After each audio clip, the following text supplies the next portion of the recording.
Il existe deux types de gènes qui, lorsqu'ils sont mutés, sont impliqués dans le développement du cancer. Ce sont des gènes suppresseurs de tumeurs, et oncogènes. Certains gènes suppresseurs de tumeurs codent pour des protéines qui ralentissent ou empêchent croissance cellulaire non régulée. D'autres détectent des anomalies dans les cellules et peuvent favoriser la réparation cellulaire ou favoriser la mort cellulaire, apoptose. Cela peut être considéré comme un mécanisme de rupture pour empêcher le cancer de se développer. Des mutations peuvent se produire dans ces gènes qui conduisent à la production d'une protéine non fonctionnelle. Si une copie du gène est mutée, il n'y a pas d'effet direct sur la cellule. Parce que l'autre copie du gène code toujours pour une protéine de travail. Cependant, si la deuxième copie du gène est également mutée, le suppresseur de tumeur ne code plus pour aucune protéine de travail. Cela signifie que la cellule peut se diviser sans régulation.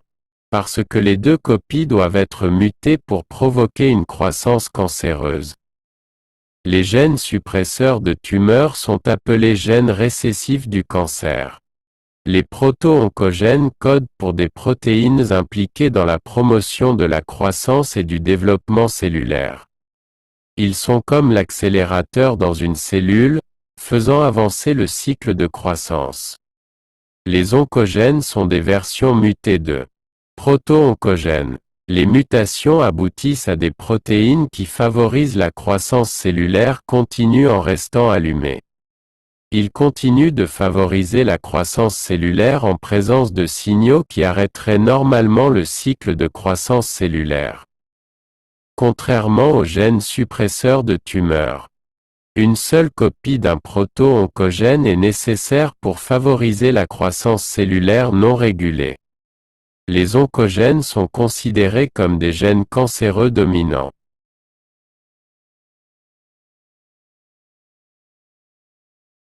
Si une croissance cellulaire n'est plus contrôlée, il se divisera rapidement et de manière inappropriée, formant une tumeur. La division rapide et mal contrôlée de ces cellules permet également à davantage de changements favorisant le cancer dans leur ADN de s'accumuler rapidement.